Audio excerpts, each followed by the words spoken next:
আসসালামু আলাইকুম প্রিয় দর্শক, গোপালগঞ্জের যেই অনাকাঙ্ক্ষিত একটি ঘটনা ঘটে গিয়েছে সেই ঘটনাটি নিয়ে বিভিন্ন মন্তব্য আমরা শুনতে পাচ্ছি পক্ষে বিপক্ষে, এবং সোশ্যাল মিডিয়ায় এবং বিভিন্ন টেলিভিশনেও এটা নিয়ে কিন্তু এখন রাজনীতির মাঠে, টক শোতে, সোশ্যাল মিডিয়ায়, ফেসবুক, ইউটিউবে প্রত্যেকটা জায়গায় এই বিষয়টা নিয়ে আলোচনা হচ্ছে।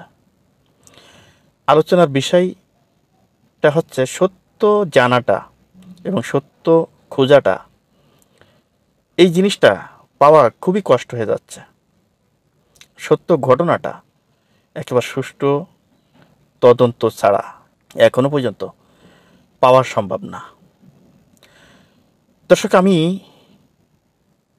কারো পক্ষে বলি না, কারো পক্ষে বলবও না। আপনি যদি নিরপেক্ষভাবে বিশ্লেষণ করেন, আপনি যদি নিরপেক্ষ থাকেন, কোনো দলকে যদি সাপোর্ট না করেন এবং কোনো দল আপনি নিজে যদি না করেন, কোনো দলের অন্তর্ভুক্ত যদি আপনি না হন, তাহলেই কেবল আপনার চোখে নিরপেক্ষ এবং সত্য সঠিক জিনিস তুলে ধরা সম্ভব এবং দেখা সম্ভব, শোনা সম্ভব। কিন্তু আপনি নিজে একটি দলে যুক্ত হয়ে, কখনোই সঠিক সত্য কথা বলতে পারবেন না এবং সঠিক সত্য জিনিস আপনার চোখে পড়বে না। এখন গোপালগঞ্জের এই ঘটনা নিয়ে অনেকে অনেক মন্তব্য করছেন। কার দোষ, কার গুণ? সরকারের দোষ, না এনসিপি নেতাদের দোষ, না গোপালগঞ্জের আওয়ামী লীগ নেতাদের দোষ, না পুলিশ প্রশাসনের দোষ? এই বিষয়টা নিয়ে কিন্তু এখন প্রত্যেকটা জায়গায়, ইউটিউব, ফেসবুক, টেলিভিশন, এই বিষয়টা নিয়ে এখন আলোচনা চলছে। আসলে কার দোষ? এই ঘটনার পিছনে আসলে কারা দায়ী? এই ঘটনাটি কেন ঘটেছে? আজকে শোনা যাচ্ছে 4-5 মানুষ সেখানে মারা গিয়েছে। কারা মারল? কেন মারল? মানুষ মারা যাবে কেন? আজকে গণতন্ত্রের জন্যই তো আজকে এই দেশে জুলাই আন্দোলন হয়েছে। বৈষম্যর বিরুদ্ধে আন্দোলন ছিল। সেই আন্দোলনে একটা পর্যায়ে সরকার পতনের আন্দোলন হয়েছে। সেই আন্দোলনে সরকার পতন হয়েছে।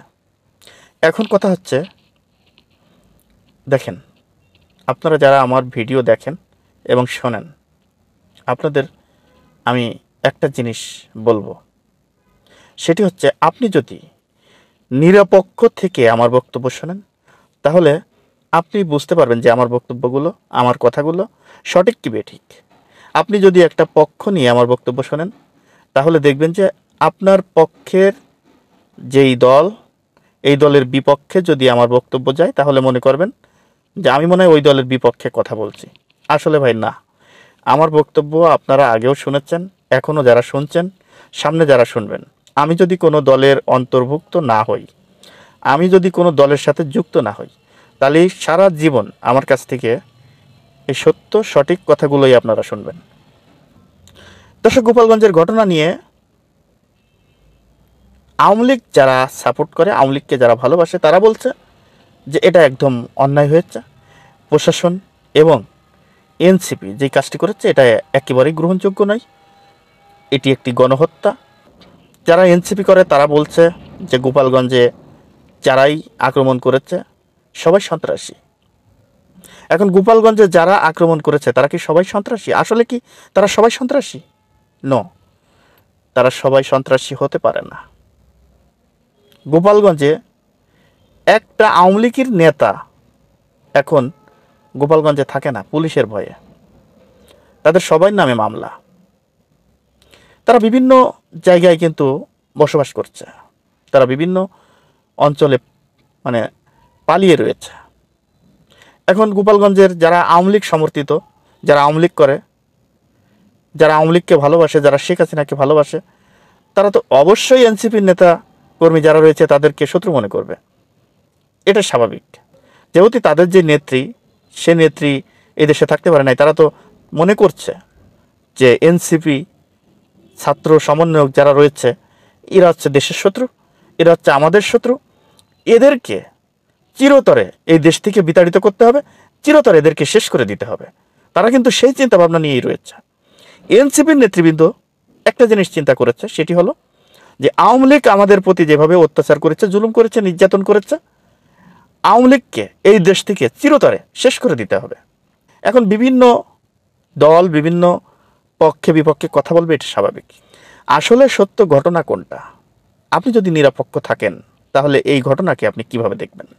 আপনি যদি সত্য নির্বাচিত করতে চান, আপনি যদি সঠিক কথা বলতে চান, তাহলে এনসিপির নেতৃবৃন্দদের এই মুহূর্তে গোপালগঞ্জে যাওয়া ঠিক হয় নাই। এনসিপির নেতৃবৃন্দ তারা গোপালগঞ্জে সমাবেশ করা তাদের জন্য এই মুহূর্তে ঠিক হয় নাই। এর কারণ বিশ্লেষণ করতে গেলে অনেক কথা। আর আরেকটা বিষয় আপনাদেরকে বলি, এই মুহূর্তে যেহেতু একটা অন্তর্বর্তীকালীন সরকার এবং ছাত্র জনতার নেতৃত্বে গণ অভ্যুত্থান ঘটিয়ে আন্দোলন করে একটা সরকারকে বসানো হয়েছে, সেহেতু এই সরকার বৈধ। আপনি তারে অবৈধ বলতে পারেন না। কেন অবৈধ বলবেন? আপনারা এই ছাত্র জনতাকে এই আন্দোলন সংগ্রাম নস্যাৎ করার জন্য বহু চেষ্টা করেছেন। সেই সুযোগ আপনারা কাজে লাগাতে পারেন নাই। আপনার নেত্রী কেন এই দেশ থেকে পালিয়ে গিয়েছে? আপনার নেত্রীর সাথে জাতীয় নেতৃবৃন্দ কেন এই দেশ থেকে পালিয়ে গিয়েছে? তারা কি করেছে?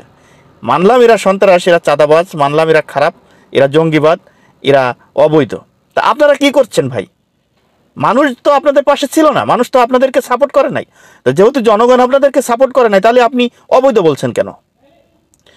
একটা সরকার যখন দেশে পতন হয় তখন তো সেই সাথে সাথে নির্বাচন হয় না, সেই সাথে সাথে তো কোনো সরকার গঠন করতে পারে না। একটা লোককে সিলেক্ট করেই তো সরকার পরিচালনার দায়িত্ব দিতে হয়, তাই তো হয়েছে। তাই এটা অসাংবিধানিক, তারপর জঙ্গি, তারপর অবৈধ সরকার আপনারা কেন বলেন? এটা কি বলা আপনাদের জন্য উচিত হয়েছে? আর এই সময় যেহেতু সেনাবাহিনী ম্যাজিস্ট্রেসি পাওয়ার নিয়ে দেশে আইন শৃঙ্খলা রক্ষা করছে, এই সময় আপনারা এই এনসিপি নেত্রীদের বিরুদ্ধে আপনারা যে দাঁড়ালেন, আন্দোলন করলেন, এনসিপিদেরকে স্টেট চেয়ার মেয়ার ভেঙে চুরে তছনছ করে দিলেন, এটা কি আপনাদের ঠিক হয়েছে? এটা যদি আপনারা মনে করেন ঠিক হয়েছে, তাহলে ঠিক হয়েছে, তাহলে এই বিষয় নিয়ে আর কোনো কথা নেই। আর আমি যেটা মনে করছি, এই সময় সেনাবাহিনী এখনও মাঠে কাজ করছে। আপনি পুলিশ প্রশাসনকে আপনি হটিয়ে দিতে পারেন, সেনাবাহিনী তো ভাই পরাজিত সৈনিক না। বাংলাদেশের সেনাবাহিনী এটা যদি পরাজিত হয় তাহলে বাংলাদেশ পরাজিত, আপনার মনে রাখতে হবে। তা সেনাবাহিনী আপনি পরাজিত করতে পারবেন? সেনাবাহিনীকে পরাজিত করা সম্ভব? তাহলে দেশ থাকে? তা আপনাদের কি এই চিন্তাভাবনা মাথায় ঢোকে নাই? যেই মুহূর্তে আমি এনসিপি নেতাদেরকে, যারা সরকার পরিচালনা করছে তাদের পক্ষে পুলিশ প্রশাসন সেনাবাহিনী সবাই কাজ করবে, তো এই সময় আমি কেন এদেরকে প্রতিহত করতে যাব? দেশে কোনো নেতা নেই, কোনো নেত্রী নেই, সবাই পালিয়েছে। আপনারা জনগণ, গোপালগঞ্জের জনগণ, আপনারা নেতা না। তারপরে আপনারা কেন এই আন্দোলনে ঝাঁপিয়ে পড়লেন? কেন এদেরকে আপনারা সমাবেশ করতে দিবেন না, এই কথাটা কেন বলেছেন? এই ভুল তো আপনাদের, এই ভুলের মাসুল আপনাদেরকে কিন্তু দিতে হবে, এবং দিচ্ছেন অনেকে। আপনাদের মনে আছে সেনাবাহিনীর গাড়ি যখন পুড়িয়েছিলেন গোপালগঞ্জে, সেনাবাহিনী প্রত্যেকটা গোপালগঞ্জের যারা আওয়ামী লীগ সমর্থিত প্রত্যেকটা লোকেরে পাছা চামড়া লাল করে দিয়েছিল, মনে আছে? তাহলে আপনারা এই মুহূর্তে কেন এই কাজটি করতে গেলেন? আপনাদের এই সমাবেশ ঠেকানো একদমই উচিত হয় নাই, এটা আমার দৃষ্টিতে উচিত হয় নাই। কেন আপনারা ঠেকাতে পারবেন না। আপনারা যদিও ঠেকান, পরবর্তীতে আপনারা টিকে থাকতে পারবেন কিনা এটা আপনাদের চিন্তা ভাবনা করা উচিত ছিল, যেহেতু আপনাদের নেতাকর্মী কেউ এই বাংলাদেশে নাই। আরে ভাই, যারা আপনাদেরকে বিপদে ফেলে এই দেশ থেকে পালিয়ে যেয়ে এখনো পর্যন্ত পালাই রয়েছে, আপনারা তাদের উস্কানি মতো, এই যে সাদ্দাম ছাত্রলীগের এই যে উস্কানি দিচ্ছে, এই যে বিভিন্ন কথা বলছে, আন্দোলন করার কথা বলছে, আরে ভাই আপনাদেরকে বিপদে ফেলার জন্যই এই আন্দোলন করার কথা বলছে, আপনাদের বিপদে ফেলানোর জন্যই আজকে তারা উস্কানিমূলক কথা বলছে। আর তাদের কথা মতো আপনারা নাচানাচি করছেন। ভাই, মাঠে ময়দানে মায়ের খাইলে তো আপনারা খাচ্ছেন, জীবন দিলে তো আপনারা দিচ্ছেন, তারা তো দিচ্ছে না, তারা তো আরাম আয়েশ করতেছে। এটা আপনাদের বুঝতে হবে। আওয়ামী লীগের রাজনীতি করেন, এত বোকা হলে চলবে? বলেন, এত বোকার মতো কাজ করলে চলবে? রাজনীতি করতে হলে কৌশলে করতে হবে।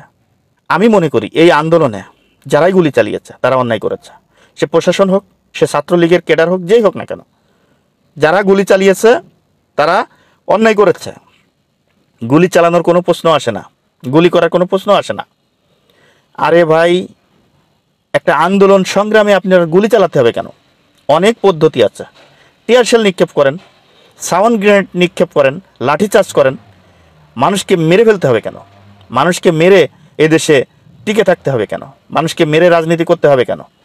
এটাকে আমি সাপোর্ট করি না। মানুষ মারার রাজনীতি আমি মোটেও সাপোর্ট করি না, পছন্দ করি না। এই মানুষ মারার রাজনীতি আজকে শেখ হাসিনা শিখিয়ে গিয়েছে। আওয়ামী লীগের নেতাকর্মীরা সেটি ভোগ করবে। আর এখন আওয়ামী লীগের নেতাকর্মী বিভিন্ন দেশ থেকে ইউটিউব, ফেসবুকের মাধ্যমে, অনলাইন সোশ্যাল মিডিয়ার মাধ্যমে, টক শোতে আপনারা বলছেন যে এটা গণহত্যা, এই সেই অনেক কথা বলছেন, আমরা শুনছি। আরে ভাই, এটা আপনারা শিখিয়েছেন। আপনাদের শিখানো পথে আজকে আপনারাই পড়তেছেন, এটা মনে রাখতে হবে। এটা আপনারা প্রথমে যেটা করেছেন প্রশাসন, এখন সেই লাইনেই হাঁটবে, আপনাদের সেটা মনে রাখতে হবে। আপনারা মনে করেছেন আমরা অন্যায় করেছি বলে এদেশে আর কেউ অন্যায় করবে না, আপনারা তাই মনে করেছেন? বোকার স্বর্গে বসবাস করছেন। আপনারা অন্যের জন্য কুয়া খুঁজেছেন, সেই কুয়ায় আপনারা পড়তেছেন। এটা আপনাদের প্রাপ্য। মানুষকে আপনারা মানুষ মনে করেন নাই। সারা বাংলাদেশে বিরোধী রাজনৈতিক দলকে আপনারা প্রতিহত করেছেন, আপনারা রাস্তায় দাঁড়াতে দেন নাই, পাখির মতো গুলি করে করে মারছেন। ভুলে গেছেন ভাই? এই সমস্ত কথা কি ভুলে গেছেন? এই কিছুদিন হয়েছে আপনার সরকার ক্ষমতাতে গেছে, আর 15 বছরের ইতিহাস ভুলে গেলে চলবে ভাই? তাই আমি একটি কথাই বলবো, সামনে যারাই রাজনীতি করবেন জনগণের জন্য করেন ভাই, জনগণের জন্য করেন। কারোর পক্ষে বিপক্ষে কথা বলে লাভ নেই, কারোর পক্ষে বিপক্ষে মারামারি করে লাভ নেই, কাউকে মেরে রাজনীতি করার কোনো প্রয়োজন নাই। আরে ভাই, কয়দিন বাঁচবেন? মরতে তো একদিন হবেই, এটা মনে রাখতে হবে। কয়দিনের এই দুনিয়া? হত্যার রাজনীতি করা যাবে না, হত্যার রাজনীতি বন্ধ করতে হবে। দর্শক, ভিডিওটি যদি ভালো লেগে থাকে তাহলে আপনাদের কাছে অনুরোধ থাকবে, যারা আমার ইউটিউব চ্যানেল থেকে দেখছেন তারা আমার চ্যানেলটিকে সাবস্ক্রাইব করবেন, যারা ফেসবুক থেকে দেখছেন তারা ফলো করবেন, লাইক করবেন এবং শেয়ার করবেন।